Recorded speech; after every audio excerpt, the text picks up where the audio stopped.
Chapitre 150 du webcomic et c'est une dinguerie monumentale. Il se passe tellement de choses, donc sans plus tarder on va commencer. Et en premier on peut voir Amai Mask qui est revenu. Amai Mask c'est beau gosse masqué, j'utilise le mot anglais, désolé. Il est revenu, il essaie de se comporter comme un humain. Il s'est transformé en civil pour passer incognito parce qu'on a vu que avant il s'était transformé en monstre et que Saitama l'avait emmené je ne sais pas où. Mais il est revenu et les Neo Bubbly Boys, un groupe d'idoles qui idolâtrent Amai Mask, l'ont vu se transformer en monstre et vont se ruer dessus pour l'arrêter. Il va quand même se retransformer en sa forme humaine principale, en sa forme de héros avec les beaux cheveux, les beaux sourcils, mais ça empêchera pas les Neo Bubbly Boys de complètement le pulvériser. Ils veulent vraiment lui donner une bonne leçon et ils sont vraiment tristes à l'idée de savoir que Amai Mask est un monstre. Ils voulaient vraiment devenir comme lui, des super idoles, et alors qu'ils se dirigent tout droit vers l'association des néo-héros pour amener Amai Mask, quelque chose de très bizarre se produit. Leurs yeux vont s'écarquiller et devenir vides. Le truc qui se passe à ce moment-là, c'est que l'armure de bataille qu'ils portent sur eux en ce moment provient des néo-héros et ces armures vont prendre le contrôle total sur leur corps, leur système nerveux, leur cerveau. Ouais, ils vont subir en quelque sorte un lavage de cerveau. Ils vont donner un gros coup de pied à Amai Mask qui va se retrouver dans un mur et il se dit qu'il est à un niveau de désastre équivalent à Dragon, ce qui est intéressant. On savait qu'il était très fort, mais qu'il le dise lui-même que c'est un fléau de niveau Dragon, c'est intéressant. Mais qu'il puisse se faire dégager en un seul coup de pied, ça montre à quel point les armures de bataille des néo-héros sont très très fortes, voire trop fortes. On a pu voir d'ailleurs dans quelques chapitres auparavant que Mumen Rider a réussi à battre un monstre de niveau démon en un seul coup de poing. Donc ça veut dire qu'un héros de classe C peut devenir niveau dragon rien qu'en portant cette armure. Amai Mask va pas se laisser faire et il va commencer lui aussi à douter des néo-héros et que l'armure est probablement la cause de ceci. Mais on va couper avec Puri Prisoner et sa petite armée de prisonniers et il va faire équipe avec Raiden pour prendre en sandwich toute une armée de robots. Ils vont les démolir sans trop de difficultés. Puri Prisoner est vraiment très très fort maintenant. Il a acquis pas mal de power-up et de boost. Il devient réellement de plus en plus fort et je trouve ça assez cool. J'aime bien ce personnage. Mais alors que le combat semble terminé, Raiden a lui aussi les yeux vides et complètement noirs. Son armure de bataille a pris le contrôle sur lui. Et il va frapper Puri Prisoner au visage. Et même plus encore car ça va complètement briser les bras de Puri. Et c'est marrant parce que même les prisonniers qui sont avec Puri, normalement ils le détestent, mais là ils vont essayer de le protéger. Et petite pause sur cette image, on voit Raiden qui bafouille des trucs. On dirait des caractères en japonais qui n'ont pas été traduits. Je sais pas trop ce que ça veut dire. Est-ce qu'il répète sans cesse la même chose comme un robot? On sait pas. Et alors que Tête d'Enclume s'apprête à frapper Raiden, il se fait démolir par Raiden. Je pense pas qu'il soit mort, juste amoché, parce qu'on sait que Tête d'Enclume est quand même très résistant. Mais on va faire une petite pause avec les armures de bataille des néo-héros pour se concentrer sur Genos. Il est à la recherche de Metal Knight et avant que l'écran défile trop loin, je vais faire une petite pause. Il est à la recherche de Metal Knight. Drive Knight lui avait indiqué l'emplacement de 3 labos et là il se rend au second. Sauf que dans le second, il n'y a pas Metal Knight, mais il y a Boros.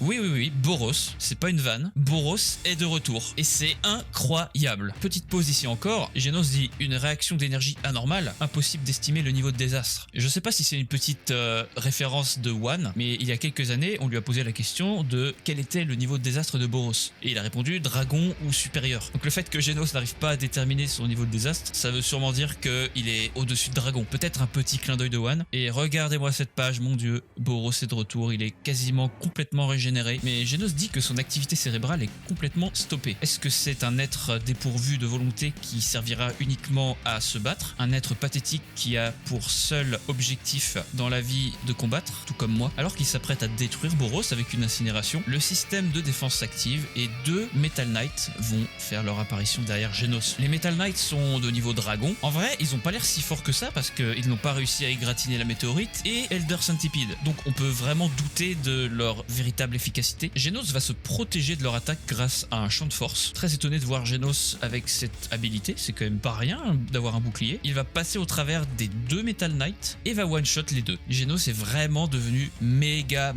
fort. Après, c'est sa nouvelle armure et sa dernière armure léguée par Dr. Kuseno qui le rend si fort. De plus de sa volonté de vouloir absolument retrouver Metal Knight, qui le rend encore plus violent et plus dangereux. Et chose assez étrange, il va se frapper pour, je pense, essayer de se remettre les idées en place. Et il quitte le labo à la recherche du dernier labo de Metal Knight, où il se trouve, je suppose, avec Isamu. Mais du coup, Genos a laissé Boros en vie. Il n'a pas détruit la capsule de régénération. Boros est donc toujours là et il apparaîtra très certainement, peut-être pas dans les prochains chapitres, mais dans, pourquoi pas, le prochain arc, avec un Mecha Boros, Cyber Boros, je sais pas comment l'appeler. Très content de voir que cette théorie vieille de maintenant, 8-10 ans est enfin confirmée. Metal Knight a bel et bien trouvé Boros dans son vaisseau lorsqu'il était en train de le récupérer. Je vais éliminer ce que je dois éliminer, tuer Metal Knight, tuer.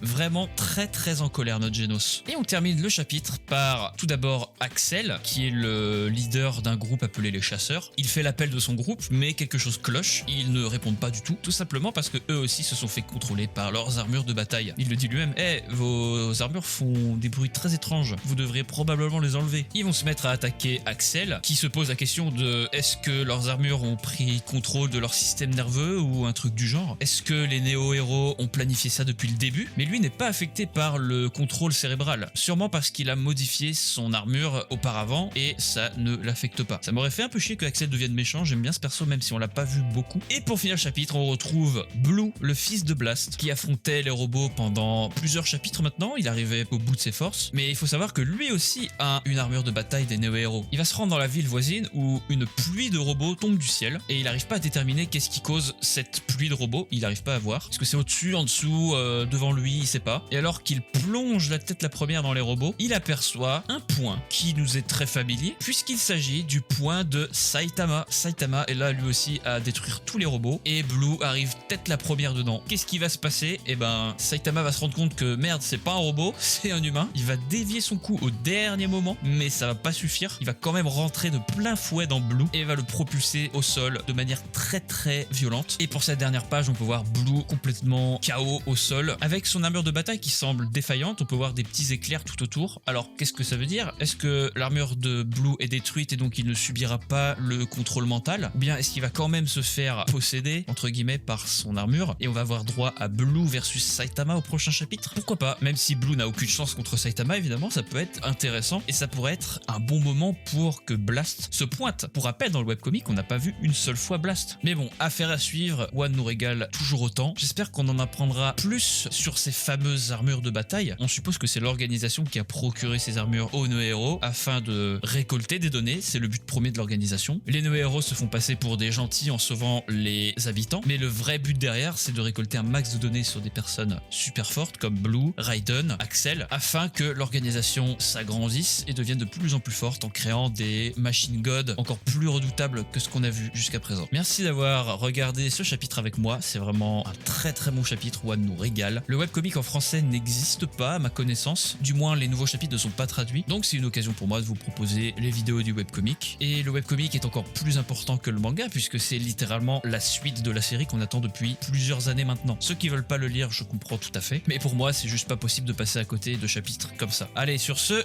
ciao!